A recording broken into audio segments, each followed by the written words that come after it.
So, I am a wrestling fan.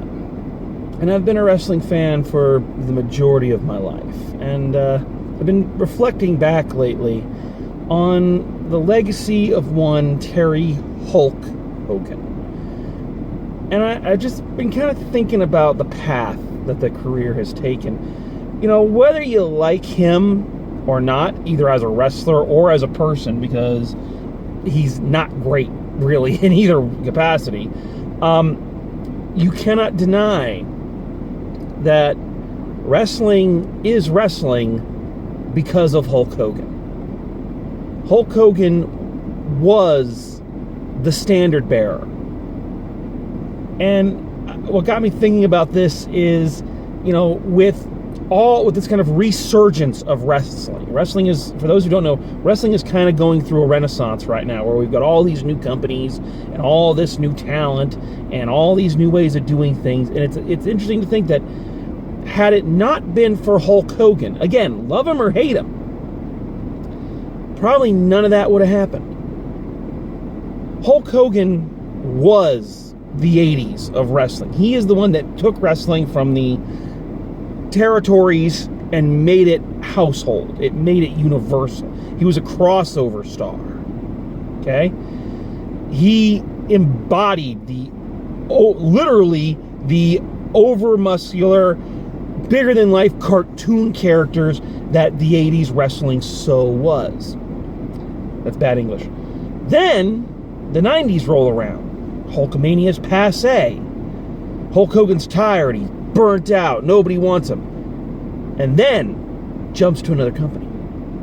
Then does the ultimate heel turn. Hulk Hogan becomes Hollywood Hulk Hogan, leader of the NWO for life. And suddenly reinvents the game again. Cartoonish characters are out. Realism is in. Bigger than life badasses who will beat you down and beat the shit out of you. Gang warfare. Hogan helped usher in that era of wrestling. And it's that era of wrestling that gave birth to the Attitude Era, to Stone Cold Steve Austin, to The Rock. Without Hulk Hogan and his influence, none of that happens. It's quite a legacy. But unfortunately, that's not quite where the legacy ends. You see, time makes fools of us all, and you notice as Hogan goes through the eras that even though he didn't do a lot of the high-impact moves we see today, time has taken its toll. He's a little slower. His body isn't able to catch up. It isn't able to compete with the changing of styles. Wrestling is going through its own changes. Wrestlers are going faster paced. They're getting smaller. Hogan's having trouble keeping up. Oh, they parade him out every now and then. Another glorious comeback. Another dream match with The Rock at WrestleMania. And yes, the fans are ecstatic. Their hero is back. Nostalgia is back. And you think that's the end, but it's not. They parade him out again and again. And each time, it starts getting a little less special.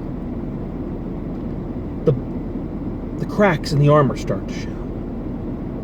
You start to learn more about the person. And suddenly the bloom is off the rose. What once was the biggest thing on the planet is now sad. It doesn't know that it's time to go. And yeah, to this day, he still parades out every so often, gives the crowd a pop. Because they remember this, they remember that.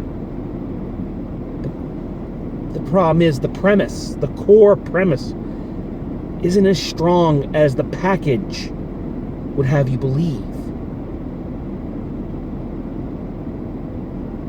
And why I'm bringing this up, why I'm mentioning this, is because it occurred to me, two thoughts diverged in a yellow wood, that the Terminator series is the Hulk Hogan of Hollywood. Look at it. Look at the original Terminator. Down, gritty, violent, high concept, the antithesis of 80s action movies. Not quite as good as Die Hard, but getting there. Then the 90s come. It's a new generation. What happens? The story comes back, but it's twisted. Only this time, instead of a face heel, it's a heel face. The villain is now the hero. And technology takes a greater position. The new era of the summer blockbuster is born. We are able to see what technology can do in these movies, what computers can do, in a whole new generation of blockbusters. But then, the cracks in the armor start to show. The premise isn't as strong as we all thought it was. And they just keep parading it out. And you just keep seeing the cracks, and the whole thing just keeps getting more and more tired. Until finally they bring it out, and nobody pops. Nobody cares, because the premise just isn't there anymore. It's a long intro, but I think there has to be a long intro because, honestly, there isn't a whole lot to say about this film that hasn't been said about every other Terminator sequel since the second one. But that doesn't mean I'm not going to try. So, the big selling point of this Terminator movie is that they got Linda Hamilton back to reprise her role as Sarah Connor, which is supposed to be a big deal. So, in this version of events, because the Terminator series has more alternate timelines than the fucking DC universe at this point, this film, I believe, is trying to do the whole wipe the slate clean, pretend like the last 3 films didn't happen, you know, the Days of Future Past thing. And so this one that opens shortly after the events of Terminator 2, and they're having a lot of fun with that new technology that can de-age people and make them look like their younger selves. They're loving that. And this time a Terminator finally does kill John Connor as a boy. Anticlimactically, I must say, considering how much they had to fight in all the other ones, and here he just kind of walks up and shoots the kid. It's like, oh, well, all right. So, the hero of the Resistance is gone, and Sarah Connor has failed in her mission, and she becomes even more of a psychopath than she has. Flash forward 22 years, 2 more Terminators are sent back in time because there's a new leader of the Resistance, a young Mexican girl named Dani. And they try to make you think, I'm just going to spoil this because I don't care in this instance, because honestly, the secret is not hard to guess.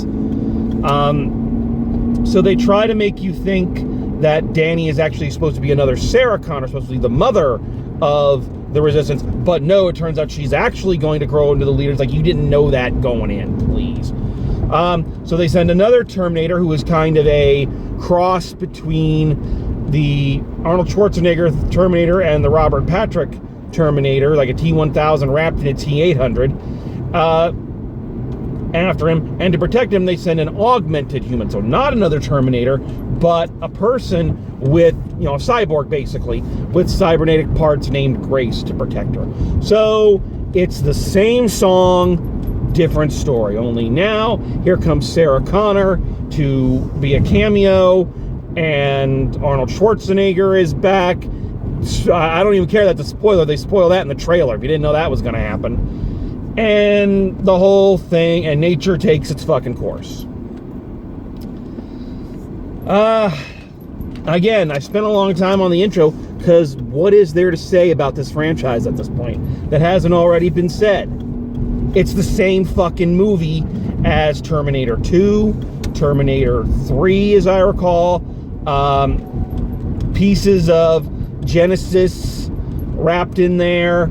It's all over the place. It's trying to be a greatest hits album, and the complaint I've had about a lot of these Terminator movies since the second one is that nobody does anything different. I thought Salvation with Christian Bale actually was one of the better sequels because it actually did something different. It wasn't a great movie, but they at least went a different route with it. And so you can make the complaint of, why don't they ever do anything different with the series? And the answer is kind of the same as the answer to the Hulk Hogan conundrum, is that despite what we think and despite how much nostalgia we hold for the original Terminator and Terminator 2, the simple fact of the matter is here, folks, this concept was not built to withstand multiple sequels across multiple decades. It was a 1-2 punch, but because it has name recognition, we keep trotting it out every couple years, going, well, this one will be different. This one will capture the original feeling, and nothing does. I want to be clear, this isn't a bad movie per se. Like, there's nothing in it that is objectionably horrible except Linda Hamilton's incredibly robotic acting. Like, she's more robotic than Schwarzenegger in this. Aside from that, and actually, if I'm being honest, a lot of the acting is pretty stilted. A lot of it. But aside from stilted acting, there's not a whole lot to complain about, technically. The action scenes are okay. Like I said, like Hulk Hogan, they hit the high spots, and you go, oh, okay. Most of the high spots are some homage to one of the other Terminator movies. You're like, oh, they're doing that because it was popular and, whatever. But the action scenes are okay. They're decently staged. It's got pacing problems. I think there's long chunks that are just nothing. When you think back to the original 2, and it's like almost nonstop, which is part of the pulse pounding of it, is that it is a marathon, and an endurance test. But again, because it's all just high spots from other movies, better movies that were original and therefore stick in your mind, even the stuff that is good in this is still very blasé.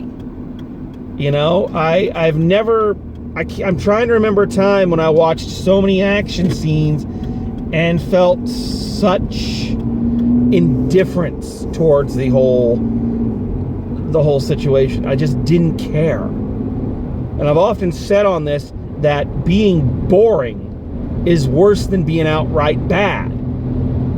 Because at least outright bad, there's something you can glom onto. I remember bad movies. Boring ones, right out your head, and you don't think about them again. And what gets me is that there are pardon me. This is another rule. I've come up with 2 rules, basically, as a film critic, whatever you want to call me. The first is, don't complain unless you have a better idea. Unless you can think of how they should have done it better, you shouldn't badmouth it. I think that's generally a good rule for most things. And the second kind of rule of thumb is that if I can think of a better movie while I'm watching the movie, that's not a good sign. And there were 2 parts of this that I was just like, there's a better movie they could have made. All of these Terminator films are trying to rip off Terminator 2. They're all trying to capture that kind of brass ring. And I think, and I was just sitting there thinking, if you have to make another Terminator, why are we constantly ripping off Terminator 2? Let's go back and rip off the original Terminator, which I think is the better movie, to be completely honest with you.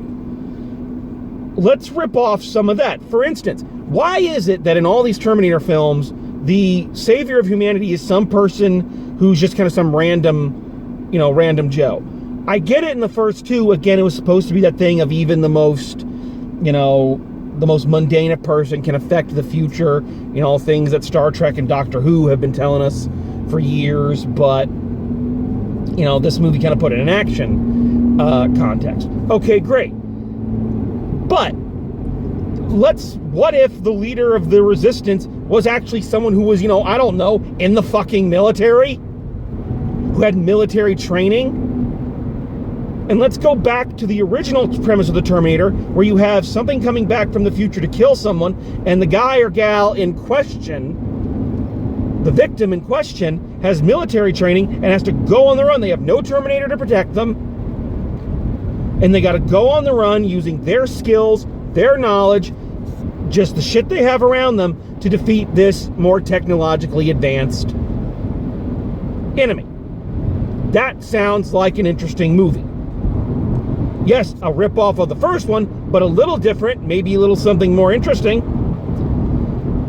So I would much rather have watched that movie. Here's the other one I would have watched. Here's the lone high spot of this movie. There is one truly great moment of this movie that almost makes me go, okay, that was worth it.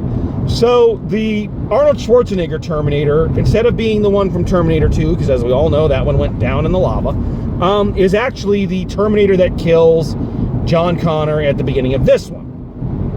That somehow, now that its job is done, it can't go back, it can't go forward in time, because they've mastered the ability to go back in time but not forward. I'm not sure how that works. Anyway, so he's just trapped in, the 90s, and he grows old, and he grows a conscience. Frankenstein becomes human. Number 5 is alive. All right. So he goes and has a life and meets a woman with a kid and marries the woman, raises the kid, and all of that, and becomes all this. Now, here's the joke. Here's why I give you this backstory. So the joke here is that the job that this Terminator picks up is drapes. He makes drapes. And there is this awesome scene, it's like just a few seconds, where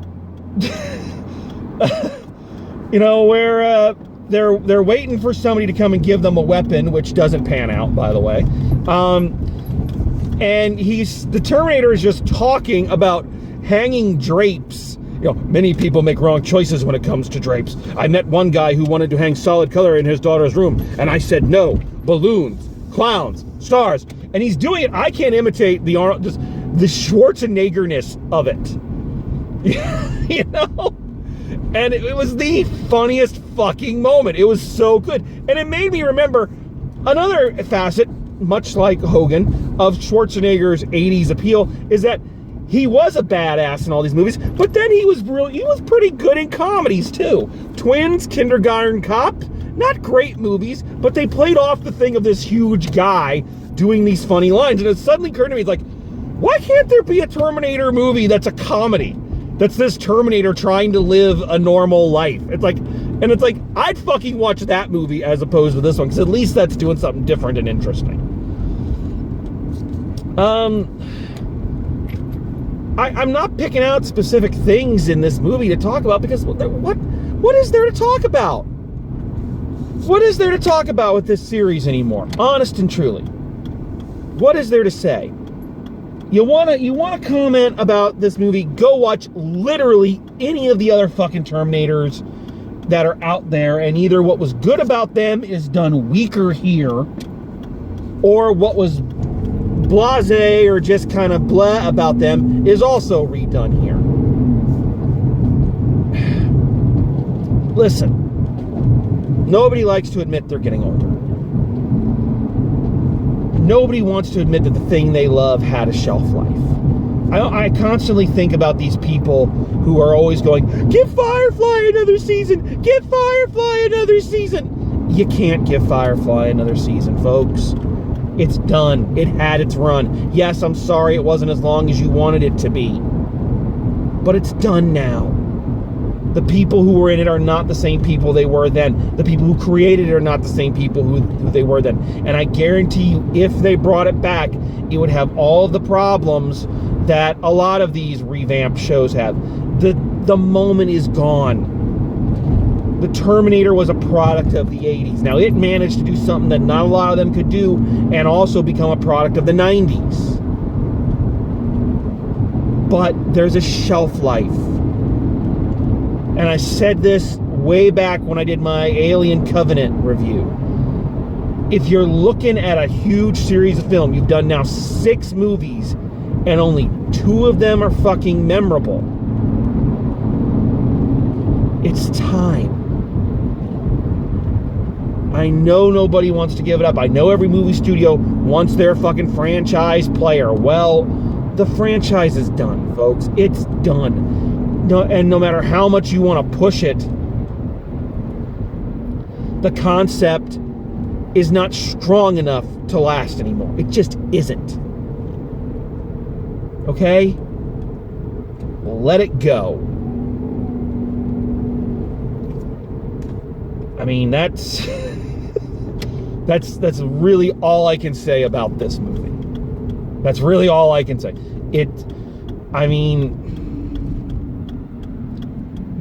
So let's get down to brass tacks. Final grade for this one. I'm going to go a C-, because it's not outwardly terrible. It's bland, it's flat, but there's nothing horribly objectionable to it. It's just there's no substance left. So if you are and that's the other question I have. Who is this movie for? Who is out there demanding more Terminator movies? Who's out there demanding more Alien movies? Who's out there demanding more Predator movies? No one is fucking demanding this. Stop. Just stop. And if you are a diehard Terminator fan and you just gotta see this movie because maybe you're thinking this time they'll get it right, they don't. Okay? Spoiler, they don't. Go watch the movies you liked again. Leave it. Let it die. Please, out of love, let it die. So, that is my take on Terminator Dark Fate. Don't worry if you don't remember the name. You won't remember it in a few months anyway. Until they parade it all out again. So, speaking of parading it all out again, you'll remember me when I parade this all out again. So, until next time, friends, drive safe. And I'll see you at the movies.